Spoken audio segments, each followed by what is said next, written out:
નમસ્કાર વિદ્યાર્થી મિત્રો, ધોરણ 9ની અંદર સેમેસ્ટર 2માં આપણે ભણી રહ્યા છીએ સ્વાધ્યાય 8 ચતુષ્કોણનો લેક્ચર નંબર 4માં આપ સર્વે વિદ્યાર્થી મિત્રોનું હાર્દિક સ્વાગત છે. મિત્રો, ચતુષ્કોણના નાના નાના અંશો આપ નાના ધોરણની અંદર ભણી ગયા છો. ધોરણ 8ની અંદર પણ ચતુષ્કોણને સંદર્ભનું સ્વાધ્યાય આપ સરસ મજાનું ભણી ગયા છો. હવે ધોરણ 9માં પણ આ ચતુષ્કોણ વિશે ઊંડાણપૂર્વકનો અભ્યાસ આપણે કરવાનો છે, જેના દાખલાઓ શીખી રહ્યા છીએ, ત્યારબાદ પ્રમેય પણ શીખવાના છીએ. તો આપણે કરી રહ્યા છીએ દાખલા નંબર 7. સમાંતર બાજુ ચતુષ્કોણ શીખી ગયા, લંબચોરસ અને સમલંબ બાજુ ચતુષ્કોણના પણ દાખલાઓ આપણે ગયા લેક્ચરોની અંદર શીખી ગયા છીએ. હવે ત્યાર પછી સમબાજુ ચતુષ્કોણ. તો મિત્રો, સમબાજુ ચતુષ્કોણના ગુણધર્મોથી તમે વાકેફ છો.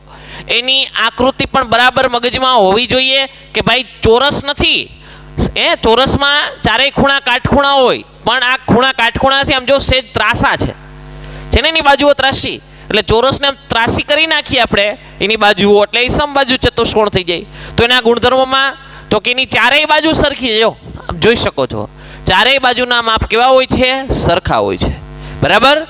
પછી તેના વિકર્ણ ચારેય બાજુ સરખી હોય એટલે એના વિકર્ણ કાટખૂણે દુભાગે છે, બરાબર. એટલે કે આ વિકર્ણો જે છે 90 અંશના ખૂણા બનાવે, બરાબર. વિકર્ણ જ્યાં છેદે ત્યાં 90 અંશનો ખૂણો બને, એટલે કાટખૂણે વિકર્ણો છે એ દુભાગતા હોય છે, ચારેય બાજુ સરખી છે એટલા માટે. તો આપણે એના સંદર્ભનો જે દાખલો આપ્યો છે કે સમબાજુ ચતુષ્કોણ ABCDમાં AC બરાબર 10 સેમી, એટલે કે AC જે વિકર્ણ છે એ AC વિકર્ણ બરાબર 10 સેમી, એનું 10 સેમી માપ આપ્યું છે.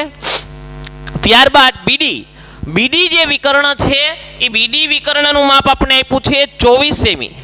આ BD વિકર્ણ 24 સેમી છે, બરાબર. તો આ ચતુષ્કોણ ABCDની પરિમિતિ શોધો. પરિમિતિ એટલે આપ જાણો છો, ગયા લેક્ચરમાં પણ આપણે ચર્ચા કરેલી કે પરિમિતિ એટલે જે કોઈ ચતુષ્કોણ છે એ ચતુષ્કોણની ચારેય બાજુના માપનો સરવાળો, બરાબર. તો ચારેય બાજુના માપનો સરવાળો એટલે પરિમિતિ. તો અહીંયા આપણે એક પણ બાજુનું માપ નથી આપ્યું, પણ વિકર્ણનું માપ આપ્યું છે, બરાબર છે. વિકર્ણનું એટલે કે AC નું માપ 10 સેમી છે, BD નું માપ 24 સેમી છે. એક પણ બાજુનું માપ નથી. જો આપણી પાસે એક બાજુનું માપ મળી જાય, દાખલા તરીકે BC નું માપ આપણે 10 સેમી મળ્યું, ઉદાહરણ તરીકે કહું છું, તો આની પરિમિતિ મળી જાય, કારણ કે સમબાજુ છે, ચારેય બાજુ સરખી. આનું 10 સેમી માપ હોય BC નું, તો AB નું પણ 10 સેમી થાય, આનું પણ 10 સેમી થાય અને આનું પણ 10 સેમી થાય. ચારેય બાજુનું માપ 10-10 સેમી થાય, બરાબર. એટલે 40 સેમી છે એની પરિમિતિ થાય. પણ આપણી પાસે એક પણ બાજુનું માપ અહીંયા છે નહીં, બરાબર. એક બાજુનું માપ પણ જો હોય તો આરામથી આપણે એની પરિમિતિ પ્રાપ્ત કરી શકીએ. તો હવે જોઈએ, AC બરાબર 10 સેમી વિકર્ણનું માપ છે, BD બરાબર 24 સેમી બીજા વિકર્ણનું માપ છે. એના આધારે આપણે હવે આગળ વધીશું, બરાબર છે. તો વિકર્ણના માપ ઉપરથી પહેલા આપણે એક બાજુનું માપ છે મેળવવું પડશે, બરાબર. ઓકે, હવે તમે જરાક નજર કરીએ તો અહીંયા એના વિકર્ણ કાટખૂણે દુભાગે છે, એનો ગુણધર્મ છે. તો અહીંયા જે આ ત્રિકોણ બન્યો છે, જોકે 4 ત્રિકોણ છે, એમાંથી કોઈ પણ એક ત્રિકોણ લઈ શકાય. આ જે ત્રિકોણ છે એક કાટકોણ ત્રિકોણ બને, ખરું ને? કાટકોણ ત્રિકોણ બને છે. તો કાટકોણ ત્રિકોણ બનતો હોય તો પાયથાગોરસના સિદ્ધાંત પ્રમાણે આપણે એની એક બાજુનું માપ શોધી શકીએ, જો બે બાજુનું માપ હોય તો. તો બે બાજુનું માપ, એમાં આ AC વિકર્ણ છે તો OC નું માપ આપણે મળી જાય. એવી રીતે BD નું માપ આપણી પાસે છે તો OB નું માપ મળી જાય, એટલે આ બે બાજુનું ત્રિકોણનું માપ મળી જશે, બરાબર ને.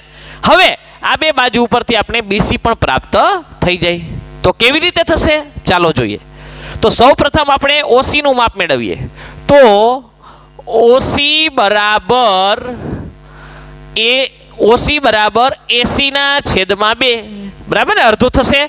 AC કરતા OC કેવું હશે? અડધું, બરાબર. કારણ તે દુભાગે છે, એટલે કે સરખા બે કટકા કરે છે, એટલે AC કરતા OC અડધું હશે, એટલા માટે AC ના છેદમાં 2. તો AC કેટલું છે? 10. 10/2 એટલે કેટલું થશે? 5 સેમી. ચાલો 5 સેમી આપણે મળશે શું? ઓસી. એટલે ત્યાં 5 કરી નાખું ઓસીમાં 5. ત્યાર પછી આપણે ઓબી ની જરૂર છે. ઓબી તો બીડી આપણી પાસે છે, બીડી ના અડધા થશે. તો ઓબી બરાબર બીડી ના છેદમાં 2. તો બીડી કેટલું છે? 24 છે. 24/2 એટલે કેટલું થશે? 12 સેમી. તો આપણને ઓબી મળ્યું 12. રેડી? ઓસી છે 5 સેન્ટીમીટર મળ્યું, કારણ કે એસી 10 હતું એનું અડધું 5. એ રીતે બીડી છે એ 24 સેમી છે, તો એનું અડધું ઓબી કેટલું થશે? 12 સેમી. ક્લિયર? હવે ત્રિકોણની બે બાજુ મળી ગઈ, તો ત્રીજી બાજુ આપણે પાયથાગોરસના સિદ્ધાંત પ્રમાણે પ્રાપ્ત થાય. તો કરીએ. પાયથાગોરસનો સિદ્ધાંત તમે ત્રિકોણ સ્વાધ્યાયમાં ભણી ગયા છો કે પાયથાગોરસના સિદ્ધાંત પ્રમાણે કાટકોણ ત્રિકોણમાં આ કર્ણ છે, આ બાજુ છે એ કઈ છે? કર્ણ છે. આ ત્રિકોણને તમે સીધો કરો તો ત્રાસી બાજુ થાય, એ કર્ણ કહેવાય. તો કર્ણનો વર્ગ એટલે કે બીસી, બીસી સ્ક્વેર બરાબર બાકીની બે બાજુના વર્ગનો સરવાળો. બાકીની બે બાજુ એટલે ઓસી સ્ક્વેર વત્તા ઓબી સ્ક્વેર. ઓસી સ્ક્વેર વત્તા ઓબી સ્ક્વેર લખવું પડે ફરજિયાત પાયથાગોરસના સિદ્ધાંત પ્રમાણે અથવા પ્રમેય પ્રમાણે. સિદ્ધાંત પ્રમાણે શું કામ આવું કર્યું? તો એ લખવું પડે આપણે ભાઈ. પાયથાગોરસના સિદ્ધાંત પ્રમાણે કર્ણનો વર્ગ બરાબર બાકીની બે બાજુના વર્ગનો સરવાળો. હવે ઓસી આપણી પાસે છે કેટલું છે? ઓસી તો કે ઓસી આપણી પાસે છે 5 સેન્ટીમીટર. આપણે વાં પણ દર્શાવ્યું છે, એટલે 5 સ્ક્વેર વત્તા ઓબી. ઓબી કેટલું છે? આર્યું 12, એટલે 12 સ્ક્વેર. 5 સ્ક્વેર થશે 25 વત્તા 12 સ્ક્વેર 144. સરવાળો કરીએ આપણે તો 5 ને 4 9, 2 ને 4 6 અને 1 નો 1 169. એ આપણે બીસી સ્ક્વેર મળ્યું છે. બીસી સ્ક્વેર બરાબર 169. આપણે બીસી સ્ક્વેર નથી જોતું, આપણે શું જોઈએ છે? બીસી જોઈએ છે, બરાબર ને? તો તેથી બીસી બરાબર બીસી સ્ક્વેરનું વર્ગમૂળ બીસી, તો 169નું વર્ગમૂળ 13. એટલે બીસી બરાબર 13 સેમી. કારણ કે બાજુ છે એટલા માટે સેમી આપણે એકમ લખવો પડે, બરાબર ને? વર્ગમૂળ કાઢ્યું છે બે બાજુ. અહીંયા બીસી સ્ક્વેરનું વર્ગમૂળ બીસી અને 169નું વર્ગમૂળ 13, એટલે બીસી બરાબર 13. તો બીસી આપણને મળી ગયા છે કેટલા? 13. ચાલો એક બાજુ મિત્રો મળી ગઈ. હવે એક બાજુ મળી જાય એટલે આપણે આરામથી બાકીની ચારેય બાજુ મળી જાય, કારણ કે સમબાજુ છે અને સમબાજુ ચતુષ્કોણમાં ચારેય બાજુના માપ કેવા હોય છે? સરખા. એટલા માટે પરિમિતિ આપણે આસાનીથી મળી જાય. તો લખીએ સમબાજુ ચતુષ્કોણ ABCD ની પરિમિતિ બરાબર 4 ગુણ્યા BC, બરાબર ને? કારણ કે ચારેય બાજુ સરખી છે એટલે જ અહીંયા સમબાજુ લખ્યું, ખાલી ચતુષ્કોણ નથી લખ્યું. ખાલી ચતુષ્કોણ લખો તો બધામાં શક્ય ન હોય. દાખલા તરીકે લંબચોરસ, તો લંબચોરસમાં બધી બાજુ સરખી નથી, માત્ર ચોરસ અને સમબાજુ ચતુષ્કોણ, આ બે ચતુષ્કોણમાં જ આ વસ્તુ લાગુ પડે. સમાંતરમાં પણ ન લાગુ પડે. એની પણ બધી બાજુ સરખી નથી, એટલે ગુણ્યા 4 ન થઈ શકે. એમાં સામસામેની સરખી છે, બરાબર ને? એટલા માટે 4 ગુણ્યા BC શા માટે કર્યું છે? સમબાજુ ચતુષ્કોણ છે એટલા માટે, કારણ કે એની ચારેય બાજુ સરખી છે. એટલે BC ગુણ્યા 4, BC નું માપ છે ગુણ્યા 4 કરો, બરાબર? 1 2 3 ને 4 બાજુ છે, ચારેય સરખી છે, એટલે ગુણ્યા 4 કરો એટલે આપણે પરિમિતિ મળી જાય. તો 4 ગુણ્યા BC નું માપ 13 અને 13 ચોક ને 52, તો 52 સેમી છે એ આપણને પરિમિતિ આ દાખલાની મળે, આ ચતુષ્કોણની. અહીંયા દાખલો પૂરો થાય, બરાબર? ફરી એકવાર જોઈએ, બરાબર? શું રકમ છે કે ભાઈ સમબાજુ ચતુષ્કોણ ABCD માં AC બરાબર 10 સેમી. તો સમબાજુ ચતુષ્કોણ પહેલા આપણે દોરી લેવો, મગજમાં આપણે આકૃતિ હોવી જોઈએ. AC બરાબર કેટલું છે? 10 સેમી. અને BD બરાબર 24 સેમી, એટલે BD બરાબર 24 સેમી છે. તો ચતુષ્કોણ ABCD ની પરિમિતિ શોધો. તો પરિમિતિ એટલે ચારેય બાજુના માપનો સરવાળો. હવે અહીંયા ફાયદો એ છે કે સમબાજુ છે એટલે ચારેય બાજુના માપ સરખા હોય. તો એક બાજુનું માપ જો પણ આપણે મળી જાય તો એ બાજુ ગુણ્યા 4 કરો એટલે આપણે એની પરિમિતિ મળી જાય, બરાબર ને? અથવા આ 13 એકરૂપ આ 13 એકરૂપ આ 13 એકરૂપ આ 13 પછી ચારેયનો સરવાળો કરવો પડે. 13 13 13 દુ 26 બરાબર. અને 26 ને 26 કેટલા થશે? 52. તો બી થાય. પણ એના કરતાં 4 ગુણ્યા જે બાજુ મળે તે કરો એટલે આપણે આરામથી એ મળી જાય. તો આપણા માટે એક બાજુ મેળવવી જરૂરી હતી. તો કોઈ પણ 4 ત્રિકોણ અંદર બને છે, એક ત્રિકોણ પસંદ કરી લો. આ બી કરી શકાય, આ બી કરી શકાય, આ બી કરી શકાય. આપણે અહીંયા કર્યો છે આ ત્રિકોણને, બરાબર. હવે આ ત્રિકોણ માટે આપણે આ બાજુ જોઈ છે. આ ચતુષ્કોણની બાજુ છે ને ત્રિકોણની છે, કોમન છે બે સામાન્ય બાજુ. તો આ મળી જાય એટલે આપણે પરિમિતિ મળી જાય. તો એ મેળવવા માટે આ કાટકોણ ત્રિકોણ છે, કારણ કે 90 અંશનો ખૂણો છે, કાટકોણ વિકર્ણ દુભાગે છે. 90 અંશનો ખૂણો છે એટલે કાટકોણ ત્રિકોણ છે. તો આ બે બાજુના માપ મળી જાય તો આ મળી જાય. તો આ બે બાજુના માપ પણ આરામથી મળી જતા હતા, કારણ કે એસી આપણી પાસે 10 હતું તો ઓસી કેટલું થયું? 5 અડધું. એ રીતે બીડી છે આપણી પાસે 24 હતું તો ઓબી કેટલું થયું? 12. જે આપણે દર્શાવ્યા છે જો 80/2 10/2 એટલે 5 દર્શાવવું પડે ભાઈ. કેવી રીતે અડધા આવ્યા? તો આ રીતે દર્શાવવું, બરાબર. ઓકે, હવે બે બાજુના માપ મળી ગયા. ત્રીજી બાજુનું માપ કાટકોણ ત્રિકોણ છે એટલા માટે જ પાયથાગોરસના સિદ્ધાંત પ્રમાણે આપણને મળે. યાદ રાખજો બરાબર. કાટકોણ ત્રિકોણ માટે જ પાયથાગોરસ નામના ગણિત શાસ્ત્રી જે થેલ્સનો વિદ્યાર્થી હતો, એને જે પ્રમેય આપ્યો, એને જે સિદ્ધાંત આપ્યો, એ સિદ્ધાંત માત્ર પાયથાગોરસ સિદ્ધાંતમાં લાગુ પડે છે. તો એ પાયથાગોરસના સિદ્ધાંત પ્રમાણે કર્ણનો વર્ગ, કર્ણ બીસી છે. આ ત્રિકોણને આમ સીધો કરું એટલે બીસી એમ ત્રાસી રેખા થશે. કર્ણ કહેવાશે. કર્ણ વિશે પરિચિત છો તો કર્ણ એટલે બીસી, બીસી સ્ક્વેર કર્ણનો વર્ગ બરાબર બાકીની બે બાજુના વર્ગનો સરવાળો. તો બાકીની બે બાજુ કઈ? તો કે ઓસી સ્ક્વેર ને ઓબી સ્ક્વેર. ઓસી સ્ક્વેર વત્તા ઓબી સ્ક્વેર. કૌંસમાં ફરજિયાત લખવું. આવું શા માટે? પાયથાગોરસના સિદ્ધાંત પ્રમાણે. ઓસી 5 હતું એનો સ્ક્વેર વત્તા ઓબી 12 છે એનો સ્ક્વેર. 5 નો 25, 12 નો 144, સરવાળો 169. એ 169 શું છે? બીસી સ્ક્વેર છે. આપણે બીસી સ્ક્વેર નથી જોતું, બીસી જોઈ છીએ તો વર્ગમૂળ કાઢવું પડે. તો બીસી સ્ક્વેરનું વર્ગમૂળ બીસી અને 169 નું 13 એટલે બીસી બરાબર મળ્યા આપણને 13. તો હવે પરિમિતિ શક્ય છે? શક્ય છે. તો લખ્યું આપણે જો નામ ફરજિયાત લખવું પડશે તો જ તમે 4 ગુણ્યા બીસી કરી શકશો. એટલે સમબાજુ ચતુષ્કોણ એબીસીડી ની પરિમિતિ બરાબર, સમબાજુ ચતુષ્કોણ એબીસીડી ની પરિમિતિ બરાબર 4 ગુણ્યા બીસી. કારણ કે બધી બાજુ સરખી છે, સમબાજુ એટલે જ આપણે દર્શાવ્યું છે. તો બીસી 13 છે, 13 ચોક ને 52 સેમી. એકમ પણ લખવા જરૂરી છે, રકમમાં આપ્યા છે જો સેમી છે ને, એટલા માટે એકમ લખવું જરૂરી છે. તો આ તો સમબાજુ ચતુષ્કોણનો દાખલો. આગળ વધીએ મિત્રો. હવે ચતુષ્કોણ સાથે ત્રિકોણ હોય એવા અમુક દાખલાઓ છે, એના વિશે પણ અભ્યાસ કરીએ. કે ત્રિકોણ એબીસીમાં રેખાખંડ એબી અને રેખાખંડ એસી ના મધ્ય બિંદુ અનુક્રમે ઈ અને એફ છે. જોજો બરાબર.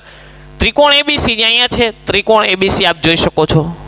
ઈ ત્રિકોણ એબીસી ના એબી રેખાખંડ અને એસી રેખાખંડ ના મધ્ય બિંદુ એટલે બરાબર સેન્ટરમાં મધ્યમાં આવેલા બિંદુ. તો એબી નું મધ્ય બિંદુ કયું થશે? ઈ. જો અહીં આપણે દર્શાવ્યું છે.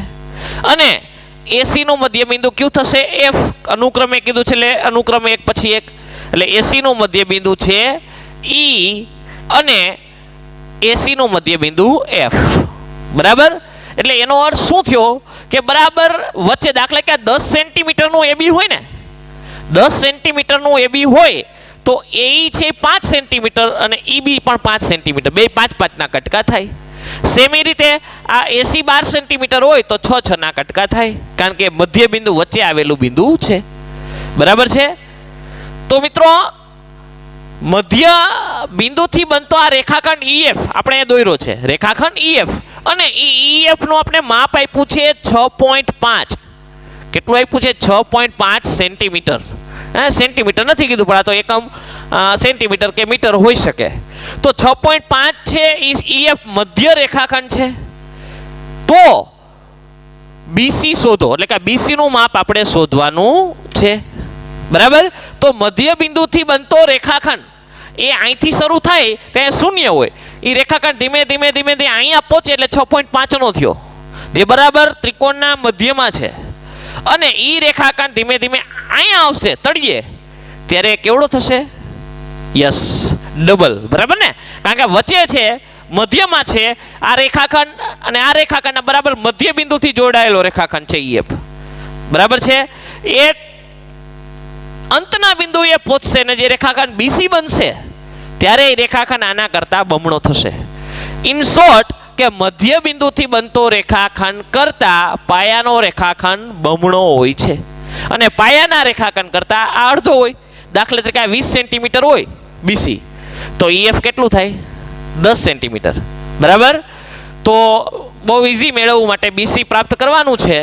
કરીએ પ્રાપ્ત કે ભાઈ BC બરાબર 2 ગુણ્યા EF થાય ને બમણો 2 ગુણ્યા EF અને EF મેળવવું હોય તો EF બરાબર BC ના છેદમાં 2 તો ભાગ્યા 2 કરવા પડે કારણ કે તો અડધું થાય.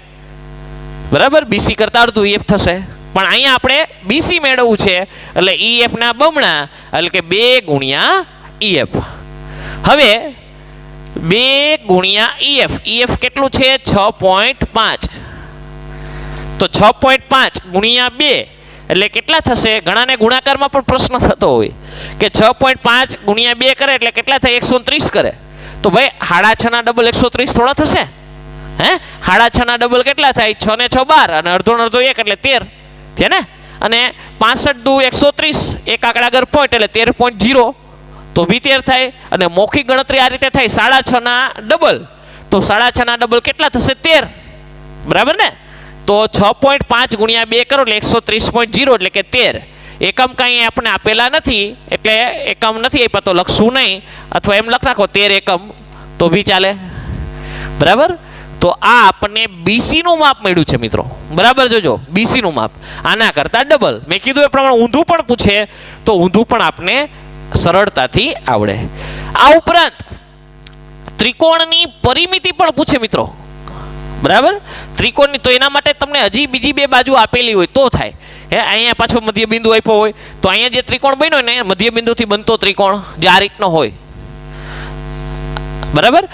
આ એક વચારે પાછું મધ્ય બિંદુ BC નું આપ્યું હોય તો આ ત્રણેય મધ્ય બિંદુથી બનતો ત્રિકોણ છે તો એની પરિમિતિ કરતા આ મોટા ત્રિકોણની પરિમિતિ બમણી હોય અને મોટા ત્રિકોણની પરિમિતિ કરતા આની કેવી હોય? અડધી. પણ અહીંયા આપણે આપેલું નથી. બરાબર છે. એટલા માટે એની કોઈ આપણે ચર્ચા કરવાની અત્યારે થતી નથી.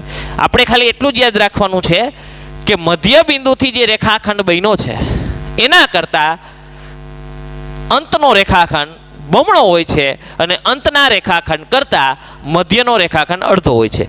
એટલા માટે આપણે BC મેળવવાનું હતું તો BC બરાબર 2 ગુણ્યા EF મધ્યનો રેખાખંડ 2 ગુણ્યા EF કેટલું છે? 6.5 એટલે 6.5 ગુણ્યા 2 કર્યું એટલે આપણે મળ્યું 13 એકમ. તો ખૂબ જ સરસ. અને આ દાખલો જે છે એ MCQ ની અંદર પણ પૂછી શકાય, ખાલી જગ્યામાં પણ પૂછી શકે અને દાખલા સ્વરૂપે પણ પૂછી શકાય. તો 2 માર્કમાં હોય, MCQ હોય તો 1, ખાલી જગ્યા હોય તો પણ 1 માર્કમાં. પણ જસ્ટ આપણે ખ્યાલ હોવો જોઈએ કે ભાઈ કેવી રીતે આ બમણો થાય છે, શા માટે અડધો થાય છે. કારણ કે મધ્ય બિંદુથી આપણે આપ્યો છે એટલા માટે. જો મધ્ય બિંદુથી ન આપ્યો ને એમને રેખાખંડ વચ્ચે આપ્યો હોય તો બમણો થાય એવું શક્ય નથી. અહીંયા સ્પષ્ટ કીધું છે મધ્ય બિંદુ E અને F છે. બરાબર. એટલે બરાબર મધ્ય બિંદુ એટલે બરાબર વચ્ચે, એટલા માટે આ બમણો થાય છે. તો આ દાખલો પણ આપણે સરસ રીતે શીખ્યા. તો મિત્રો ત્રિકોણના સંદર્ભની વાત આપણે કરી કે મધ્ય રેખાખંડ કરતા તળિયાનો રેખાખંડ બમણો હોય છે અને તળિયાના રેખાખંડ કરતા મધ્યનો રેખાખંડ છે તે અડધો હોય છે. બરાબર છે. આપ એના વિશે માહિતગાર થયા. હવે ત્રિકોણની જ વાત આપણે આગળ કરવાની છે. બરાબર છે કે મધ્ય રેખાખંડ મધ્ય બિંદુ વિશે આપણે ચર્ચા કરી. બરાબર છે.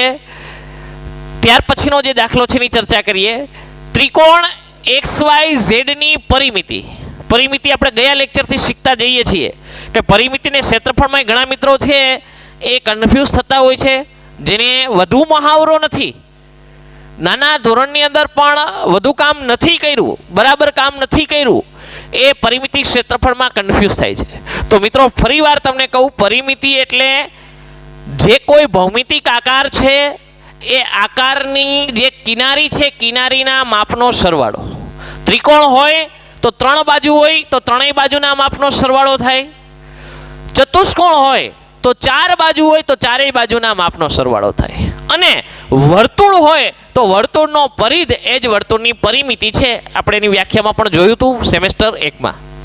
બરાબર. એટલે પરિમિતિ એટલે માત્ર કિનારીના માપનો સરવાળો. જ્યારે ક્ષેત્રફળ એટલે જે તે આકાર છે, જે તે ભૌમિતિક પદાર્થ છે, એ પદાર્થે રોકેલી જગ્યા, ચતુષ્કોણ હોય તો ચતુષ્કોણે જે જગ્યા રોકી છે અંદરનો તમામ ભાગ, દાખલા તરીકે કોઈ એક લંબચોરસ પ્લોટ છે, 8મા ધોરણમાં દાખલા આવતા બગીચાના, બરાબર ને, કે બગીચો છે એની ફરતે વાડ કરી છે, આવા બધા દાખલાઓ ધોરણ 7માં 8માં શીખી ગયા છો.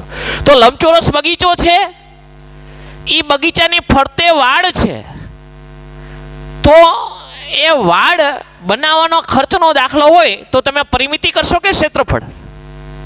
પરિમિતિ. શા માટે? ફરતી કોર વાડ છે, કિનારી એ વાડ છે એટલા માટે.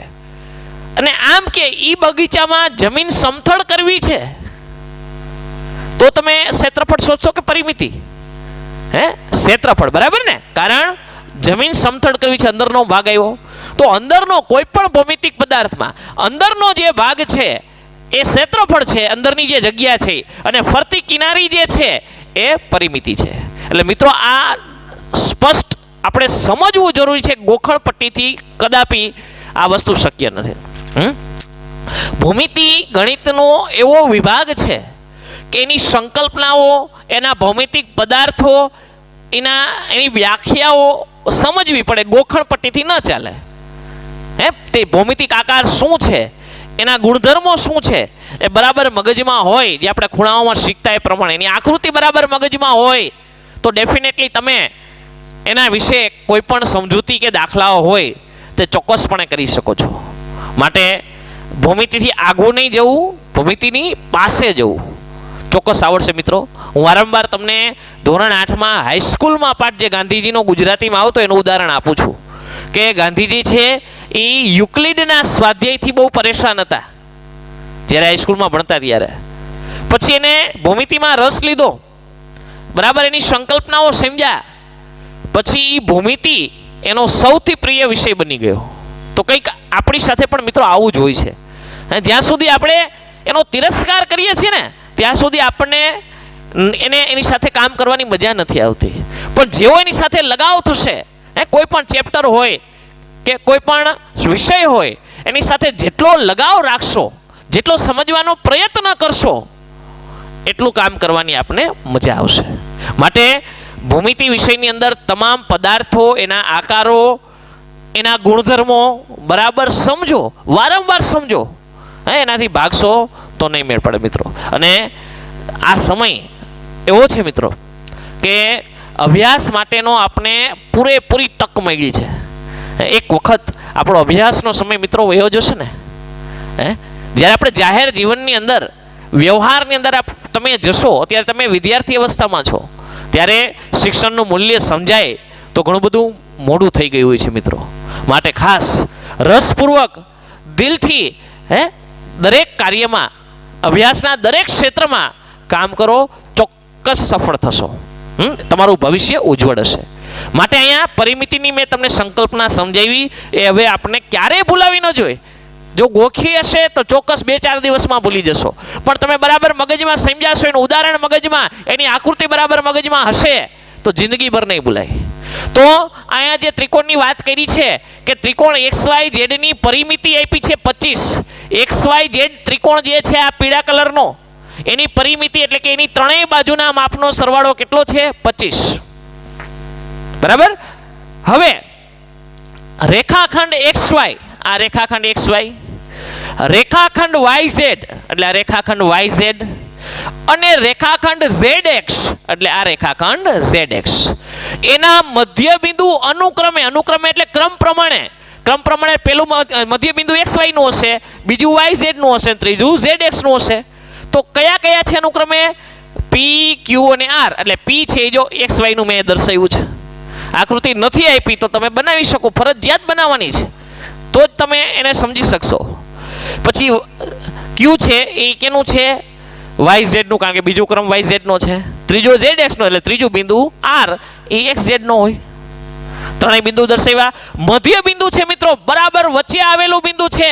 જે તે રેખાખંડ છે એ રેખાખંડને દુભાગે છે. એ બિંદુ એ રેખાખંડના બે કટકા કરે છે. આખો રેખાખંડ 10 સેન્ટીમીટર હોય તો 5-5 સેન્ટીમીટરના બરાબર ટુકડા કરે છે. કારણ એ મધ્ય બિંદુ છે, વચ્ચેનું બિંદુ છે.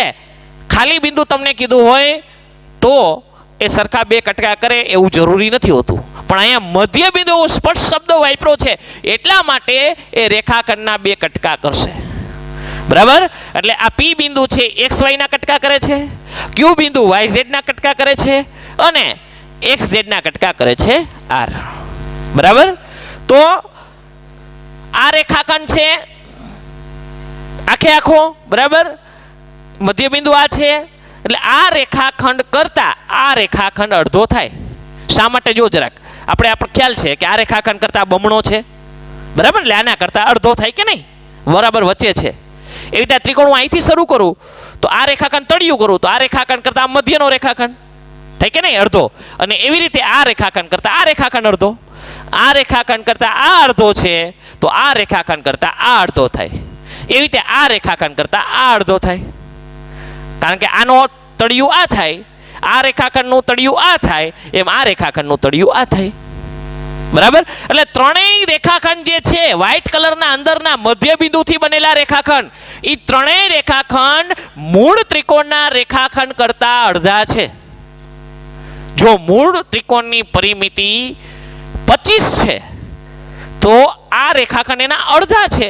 પરિમિતિ એટલે ત્રણેય બાજુના માપનો સરવાળો. ત્રણેય બાજુના માપ છે એ ત્રણેય બાજુના માપ કરતા આ જે અંદરના ત્રિકોણની ત્રણેય બાજુ છે એ અડધી છે.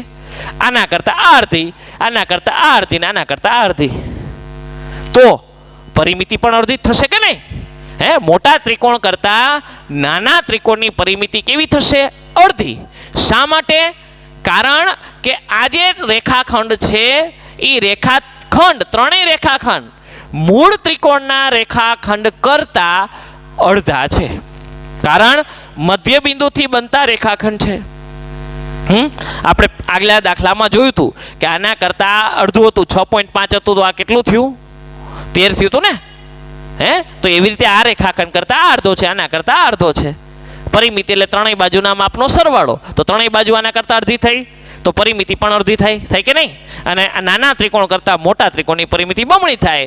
મોટા ત્રિકોણ કરતા અંદરનો જે ત્રિકોણ છે એની પરિમિતિ અડધી થાય. પણ મધ્ય બિંદુથી બનતો ત્રિકોણ હોય તો. બરાબર છે, તો આગળ વધીએ. હવે આપણે દાખલો કરીએ તો આપણે ત્રિકોણ PQR ની પરિમિતિ મેળવી છે. તો ત્રિકોણ PQR ની પરિમિતિ ત્રિકોણ PQR ની પરિમિતિ બરાબર ત્રિકોણ XYZ ની પરિમિતિ છેદમાં 2. બરાબર, મેં હમણાં સમજાવ્યું એ પ્રમાણે મોટા ત્રિકોણ કરતા નાના ત્રિકોણની પરિમિતિ કેવી હોય છે? અડધી હોય છે. બરાબર, કારણ કે એ મધ્ય બિંદુથી બનતા એના ત્રણેયના રેખાખંડ છે અને પરિમિતિ એટલે એ રેખાખંડના માપનો સરવાળો. બરાબર, તો રેખાખંડ જો અડધો હોય, ત્રણેય રેખાખંડ જો અડધા હોય તો એ ત્રણેયનો સરવાળો કરીએ તો મોટા ત્રિકોણના ત્રણેય બાજુના સરવાળા કરતા અડધો જ થવાનો. બરાબર, એટલા માટે ત્રિકોણ XYZ ની પરિમિતિ છેદમાં 2, મોટા ત્રિકોણની પરિમિતિના છેદમાં 2.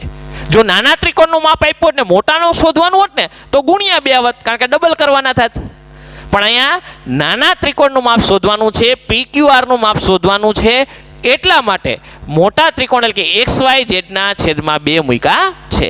તો ત્રિકોણ XYZ છે એનું માપ કેટલું આપ્યું છે રકમમાં? 25. એની પરિમિતિ 25 છે. છેદમાં 2, 25 ના અડધા કરીએ તો કેટલા થશે? 12.5.